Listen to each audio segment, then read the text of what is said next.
உலகத்திலேயே மிகப்பெரிய நாடாக இருக்கக்கூடிய அமெரிக்கா இன்னைக்கு அந்த அமெரிக்கா அரசாங்கம் திவாலா இருக்கு அப்படின்னு சொல்லிட்டு நிறைய நியூஸ் பார்த்துட்டு இருப்பீங்க.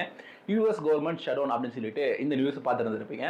ஸோ என்ன நியூஸ் இது, என்ன ஆச்சு யூஎஸோட கவர்மெண்ட்டுக்கு என்ன ஆச்சு அப்படின்ற ஒவ்வொரு விஷயத்தை தான் உங்களுக்கு சிம்பிளான டெர்ம்ஸில் நான் இந்த வீடியோவில் சொல்ல போகிறேன், எக்ஸ்பிளைன் பண்ண போகிறேன். ஸோ சேனலுக்கு புதுசாக அதை சப்ஸ்கிரைப் பண்ணிக்கோங்க. வீடியோக்குள்ளே போகலாம். பிரணாமன், வணக்கங்கள்.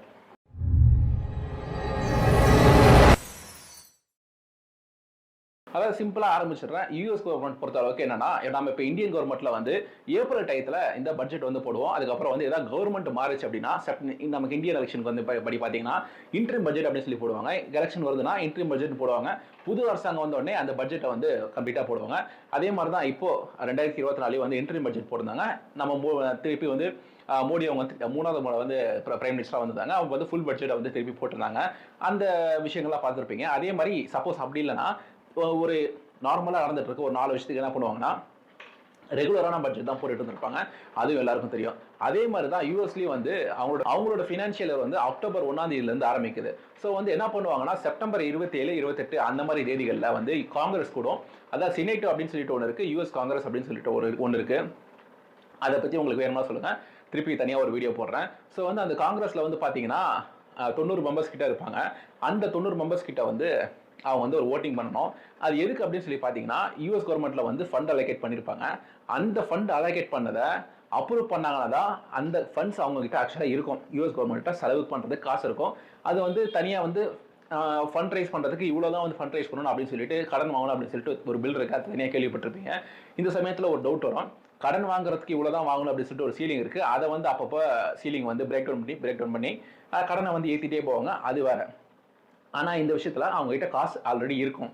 அந்த காசை செலவு பண்ணுறதுக்கு யூஎஸ் சினேட்டோட ஒப்புதல் அவங்களுக்கு தேவை. ஸோ வந்து இந்த இடத்துல பார்க்கவும் வந்து 55 ஓட்டு ஆதரவாக வந்திருக்கு, 45 ஓட்டு எதிர்ப்பாக வந்திருக்கு. ஸோ வந்து பார்க்கவும் 90ல் 100 ஓட்டு இருக்கும்.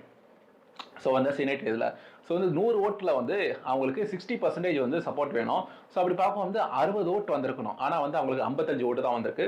ஸோ அவங்ககிட்ட ஆல்ரெடி ஃபண்ட் இருக்குது, 12 பில் இருக்குது, 12 செக்டார் படி வந்து ஃபண்டை பிரித்து வச்சுருப்பாங்க. அந்த பணத்தை செலவு பண்ணுறதுக்கு இந்த யூஎஸ் சினேட்டோட ஒப்புதல் தேவை. அதில் வந்து ஒரு 5 ஓட்டு கம்மியாக வந்திருக்கு. ஸோ வந்து மெஜாரிட்டியை தொடலை. இது வந்து இப்போ கிடையாது, இது 1970s இருந்து இப்போ வரைக்கும் ஒரு 20க்கும் மேற்பட்ட தடவை இந்த ஃபோட்டோ வைக்கிறோம் பாருங்க, 20க்கும் மேற்பட்ட தடவை இதே மாதிரி அந்த ஷட்டவுன்லாம் வந்திருக்கு.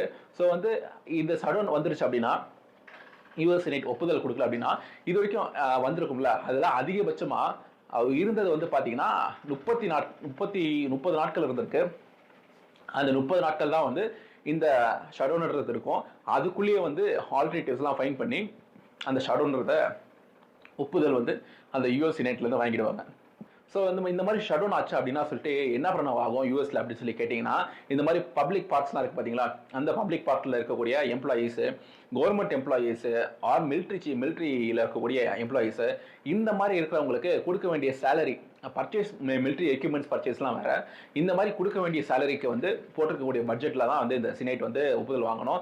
அவங்களுக்கு கொடுக்க வேண்டிய சம்பளம் பப்ளிக் சர்வன்ஸ் வந்து எல்லாம் நம்ம இந்தியாவாக இருந்தால் என்ன, யூஎஸ் இருந்தானே பாதிக்கப்படக்கூடிய பொதுமக்கள் தான். கவர்மெண்ட் எம்ப்ளாயர்ஸ் இருந்தா அவங்களும் ஒரு பொதுமக்கள் தானே.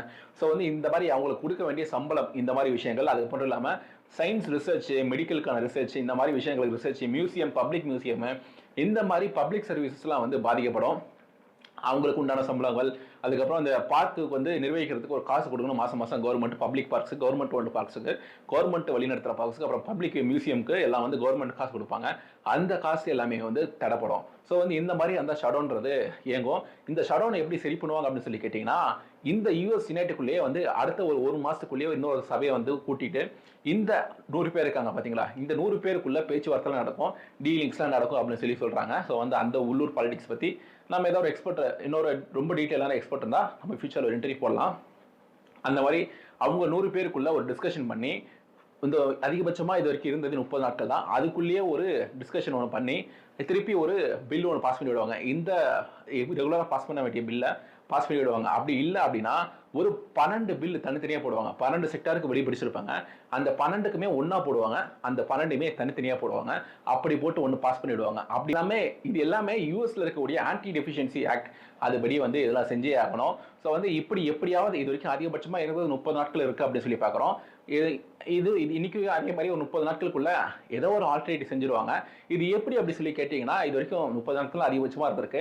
இது என்ன அப்படின்னு சொல்லி பார்க்க வந்து இந்த மாதிரி கான்சிக்வன்சஸ் பண்ணுவோம் வந்து இந்த மாதிரி பிரச்சனைகள் வந்து பண்ணுவோம் வந்து அந்த டெமோக்ராட்ஸ் வந்து இப்போ ஆப்போசிஷனில் இருக்காங்க. அந்த டெமோக்ராட்ஸுக்கும் வந்து இந்த பப்ளிக் சர்வன்ட்ஸ் இந்த கவர்மெண்ட் எம்ப்ளாயீஸ் மூலியமா வந்து பப்ளிக் மூலியமா ப்ரெஷர் அவங்களுக்கும் போகும். ஏன்னா அவங்களோட எம்பிஸ் இருக்காங்க. ரெப்பப்ளிகன்ஸ் வந்து இப்போ ரூலிங்கில் இருக்காங்க. ட்ரம்ப் அவங்க வந்து ரெப்பப்ளிகன் பார்ட்டியை சேர்ந்தவர். அவங்களும் ரூலிங்கில் இருக்காங்க. ஸோ வந்து அவங்களுக்கும் அந்த ப்ரெஷர் போகும். ஸோ 2 பேருக்கும் ப்ரெஷர் போக அது வந்து இந்த ப்ராப்ளம் வந்து சீக்கிரம் சரி பண்ணிடுவாங்க. ஸோ வந்து இது பெரிய பிரச்சனையா அப்படின்னு சொல்லி கேட்டிங்கன்னா இது யூஎஸை பொறுத்த அளவுக்கு வந்து நம்ம இந்தியாவுக்கும் ரொம்ப மைனராக பாதிக்கும். அது எப்படின்னு சொல்லி சொல்கிறேன். யூஎஸ் பொறுத்தளவுக்கு அவங்களுக்கு அந்த பப்ளிக் ஃபண்டிங் வந்து இந்த ஒரு மாதம் வந்து போகுது அப்படின்னா இந்த ஒரு மாதத்துக்கு உண்டான அந்த யூஎஸ் எம்ப்ளாயிஸ்க்கான சேலரி இருக்காது. ஸோ வந்து அப்படி சேலரி இல்லைனா அந்த பப்ளிக்ல போய் லக்ஸரி ஸ்பெண்டிங் இல்லை எசென்ஷியல் பொருள் வாங்குறத வந்து கம்மி பண்ணுவாங்க. முட்டை, பால் இந்த மாதிரி இது எசென்ஷியலாக மீட் அந்த யூஎஸ் பொறுத்தளவுக்கு கறின்றது நீங்கள் வெஜிடேரியனா எதுவும் மேலே இருக்கலாம். ஆனால் யூஎஸ் பொறுத்தளவுக்கு எல்லாம் நான் வெஜிடேரியன். அங்கே எல்லாருமே அது வந்து இப்போ வேகன்ஸ் நிறைய பேர் இருக்காங்க. ஏதோ ஒரு அத்தியாவசியமான பொருள் வாங்கணும் போகணும் அப்படின்னு நினைக்கிறாங்கன்னா அந்த பொருளை வந்து கம்மி பண்ணிக்க நினைப்பாங்க. பிரெட்டாக இருக்கட்டும் எதுவாக கம்மி பண்ணிக்க நினைப்பாங்க. ஸோ வந்து அதன் மூலியமா அந்த விவசாயிகளுக்கு அந்த பாலிட்ரி வச்சிருக்கவங்களுக்கு எல்லாருக்குமே இன்டைரக்டாக பாதிப்பு வரும். ஸோ வந்து யூஎஸ் ஜிடிபியே வந்து பாதிக்கப்படும். இது வரைக்கும் நடந்திருக்கு அந்த 30 நாட்கள் நடந்த எல்லாமே வந்து பார்த்தீங்கன்னா 0.5% வரைக்கும் அந்த ஜிடிபி பாதிக்கப்பட்டிருக்கு அப்படின்னு சொல்லி சொல்கிறாங்க. 1% வரைக்கும் வந்து போகுது அப்படின்னு சொல்லி சொல்கிறாங்க. ஸோ வந்து ஏதோ ஒரு சின்ன பாதிப்பு இருக்கும். அது வந்து இந்த இயர் எண்டில் தெரியும். ஸோ வந்து இப்படி தான் யூஎஸ் ஷட்டவுன்றது ஒர்க் ஆகும். இது வந்து ஒர்க் ஆகும் ஏன் சொல்கிறேன்னா ஏன்னா இது வரைக்கும் நிறைய தடவை நடந்திருக்கு, சரியாக இருக்குது. அதனால அது ஒர்க் ஆகும் அப்படின்னு சொல்லி சொல்கிறேன். ஸோ இதுவும் வந்து வீடியோ உங்களுக்கு புரிஞ்சிருக்கு அப்படின்னு சொல்லி நினைக்கிறேன். உங்களோட கமெண்ட்ஸை கீழே கமெண்ட் செக்ஷன் சொல்லுங்கள்.